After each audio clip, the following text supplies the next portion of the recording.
Here's a sneak peek from today's episode. Think of content as like an essential piece of each of your strategies and each of your activities. So instead of thinking like, I have content here in this silo, and then I've got email and paid social and events, it's like content is relevant and is the fuel for all of those other silos or groups.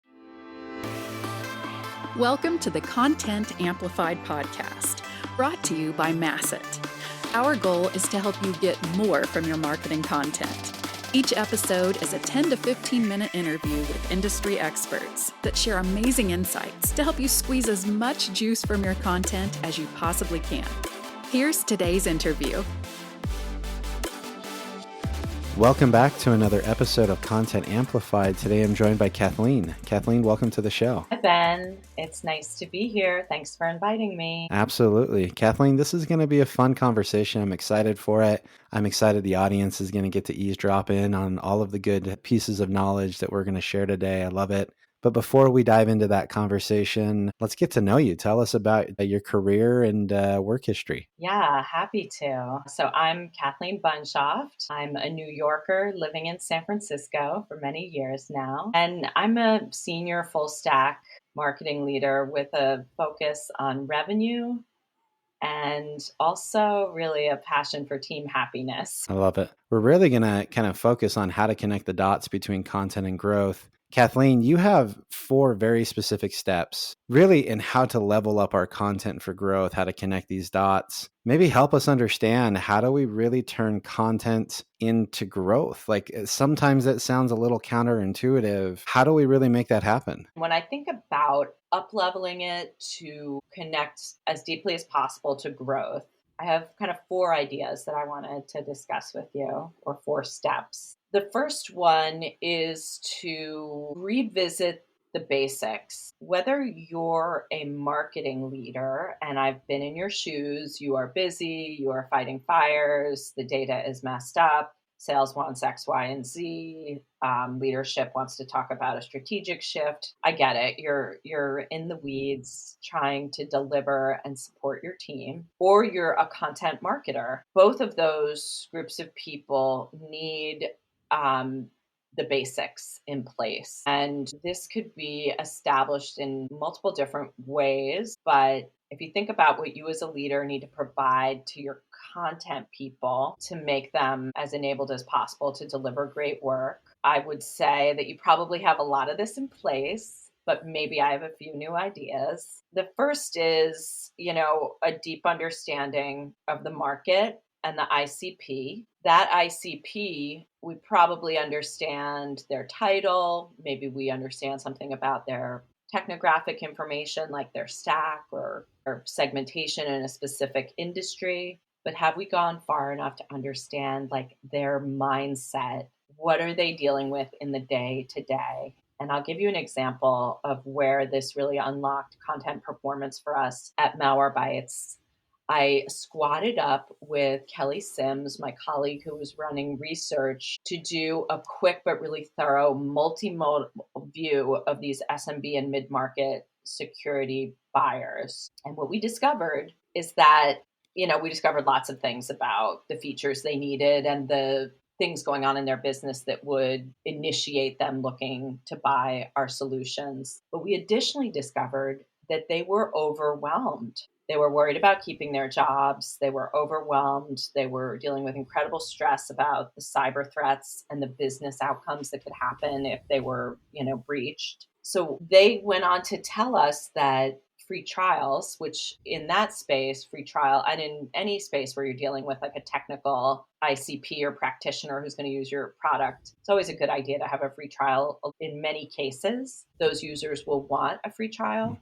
But these users were likely to also be a CEO or CFO in some cases, an office manager, head of operations, who wasn't necessarily technical. And what we learned from the research was that they didn't want to do a free trial because it felt like more work to them. Like, oh, I'm going to start a trial and need to learn your product and evaluate it. And then if I decide to use it or not use it, like then I might have to do that with another thing. Like, I just want to make the right choice and start learning it and using it and pick something that's easy to use and hits all my goals. Part of this also about the overwhelm is they wanted interactive demos. They wanted a demo that was on demand. They did not want to have to commit an hour to listen to a demo. And these were kind of shocking to some of my colleagues who have been in cybersecurity for a really long time. But all of this to say, it really helped us to understand we need to get to the point with these people. We need short form content. It needs to be on demand. Everything we put in front of them needs to acknowledge the fact that we've learned that they're overwhelmed, and we're here to help.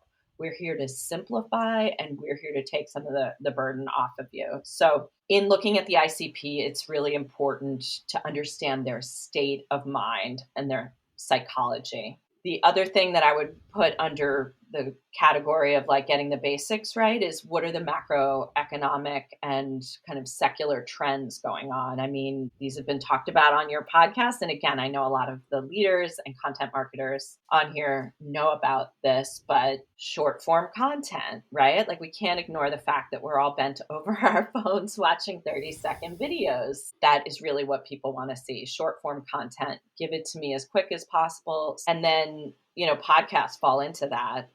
People are looking for more content that they don't have to stare at a screen for. Are we making audio content? That kind of thing. Within the world of B2B marketing, you have the rise of outbound marketing. Now, outbound marketing is probably the second biggest marketing channel in most B2B companies. Yeah. So with tools like Outreach and now kind of next gen tools like Clay, and the reliance on kind of hunter sales reps to drive, pipeline on that side of the house. This is a whole reality. The content team is no longer just serving the marketing team. They're serving the entire go-to-market team. And that is an important channel outbound. So make sure you're looking at kind of the macro and secular trends that are going on in your industry and in the world in general. And then, if you're in a sales-led company, make sure that your content marketing team has some context for the sales team. Have they personally connected with any sales reps? Do they understand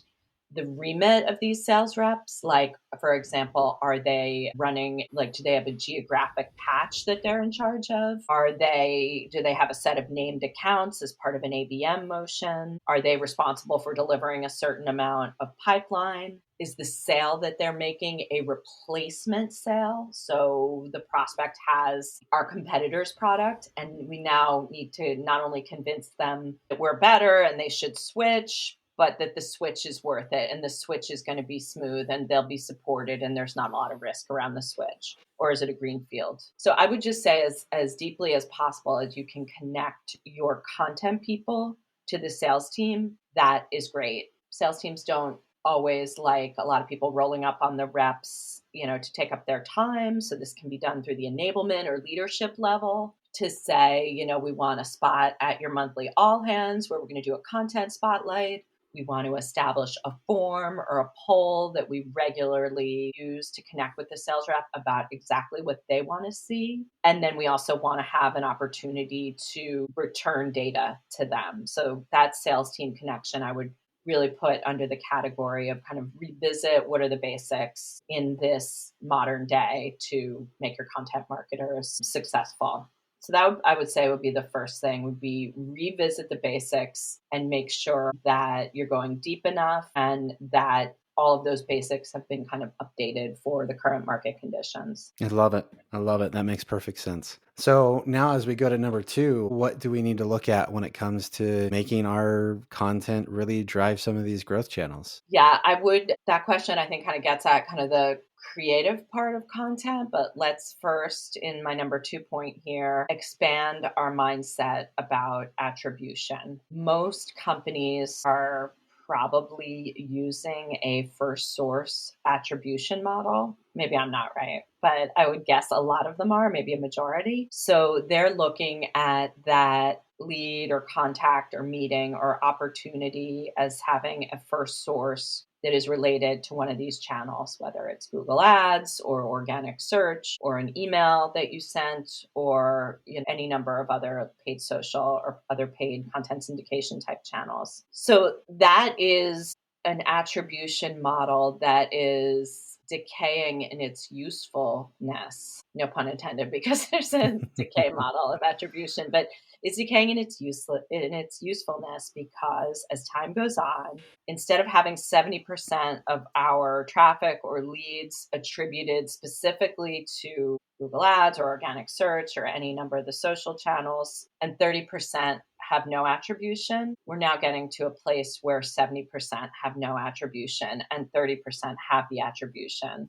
So that is just generally decaying. I think it's something that we're going to continue to look at and continue to use, but it's not enough anymore. And here are some other ways that you can think about attribution.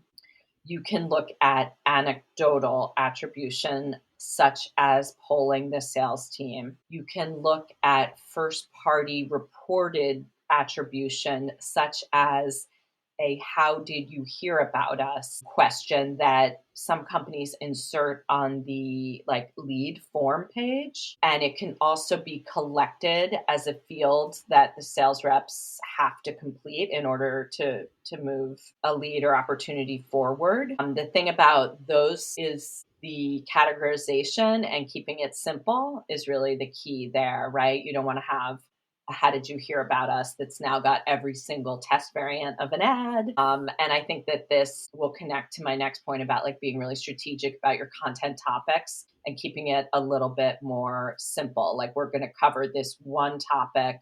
We're going to have one main piece of content, and then we're going to make 10 different sub assets from it. But in the "how did you hear about it," it's that data report about trust and confidence in your endpoint security products. So that is kind of like a first party capture. The other attribution aspect, another one is, like I mentioned in my previous point, which is your case study is its own surface. You could be booking meetings through your Chili Piper integration, or getting people to fill contact sales forms, or putting them to the pricing page, or getting them in free trial directly from that asset. So I would say kind of page level attribution of leads, meetings, opportunities that are coming out of your actual asset. And then the last thing I would think about is this sort of the point in time impact. This is especially relevant for emails. So you make a great asset and it's a poll about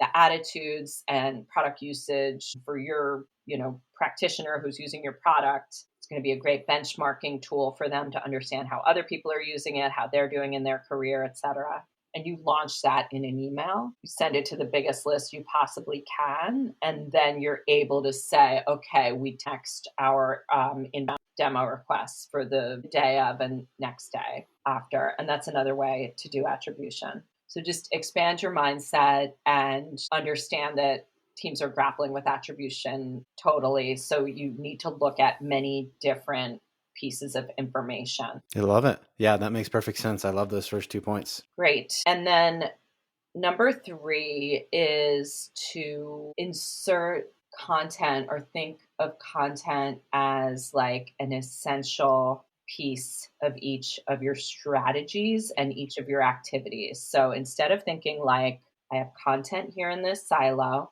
and then I've got email and paid social and events, it's content is relevant and is the fuel for all of those other silos or groups. So starting with understanding what are the strategic motions that we need to make here. Do we need to become broadly visible and credible? Are we trying to drive highly targeted opportunities? Are we trying to accelerate opportunities that already are in the pipeline? Or are we trying to get new upsell opportunities out of our existing customer base? What are the motions that the sales team, that the marketing team is being asked to focus on? Maybe you're not focusing on all of them. Maybe 2 of them are the priority for this half year or quarter. What is the strategic priority that the CEO and the CRO and everybody is asking about? What's going to be asked about at the board meeting? And get your thinking about content right into that. And as it relates, and maybe the company is really oriented around campaigns. Okay, well, each campaign should have a keystone content asset that, right, that's going to be sliced up into lots of different other assets. We have a data report that's going to help us get in front of C-suite executives in this like larger deal size segment that we're going after. But that data report is going to spawn 3 podcast appearances, a couple videos of our internal subject matter experts talking about the data report, display ads, blog, and on and on and on. So if your company thinks about everything in terms of campaigns, your content is the keystone for that. And then finally, with regards to events, something that always occurs to me about events is like a lot of money is invested in an event. The booth looks amazing. The team looks amazing. The customers are smiling. Everything looks perfect. And everyone who's at the event loves it. And everyone who sees the photos is jazzed about it. And then 2 weeks later, it's like, oh, well, we could really use some video of our customers talking about why they upgraded to our security module. Think about how content is going to get created at the events. You know, if you have that cute step and repeat, are you investing in lighting, getting photography? How are you going to get kind of creator style audio? Think red carpet interviews at your booth. How is that going to become content that you're then going to stitch together and turn into, you know, a reel of customers talking about why they upgraded to that product? So the event can spawn content. The other and last way that I'll say that content can be strategic is obviously like there's a massive hype and movement around AI lately, right? AI can be used in all of the things that I'm talking about here. This isn't specifically a podcast about using content, AI for content, but imagine that you did that like mother of all data reports about the attitudes of your prospects across multiple different segments that you were targeting, or about your product usage data. That asset itself is going to be really important fodder to train the AI that you're using to help you create content, be part of your audience guide to be able to help you create content at scale. So that's another strategic way that content can be used. Even telling the AI, these are our top performing Google Ads headlines. These are our top performing blogs. This is all fodder to train the AI. So that's what I would say is my number 2 point, is just insert content strategically across all of these different like work streams or ways of thinking about what you're doing in marketing and go to market more broadly. So my last point is in the weeds about optimization of your content. I have the philosophy that no content should be created unless it has a distribution plan and a goal for how many people are going to see it. So if you start to think that way, then you're immediately going to switch from quantity to quality.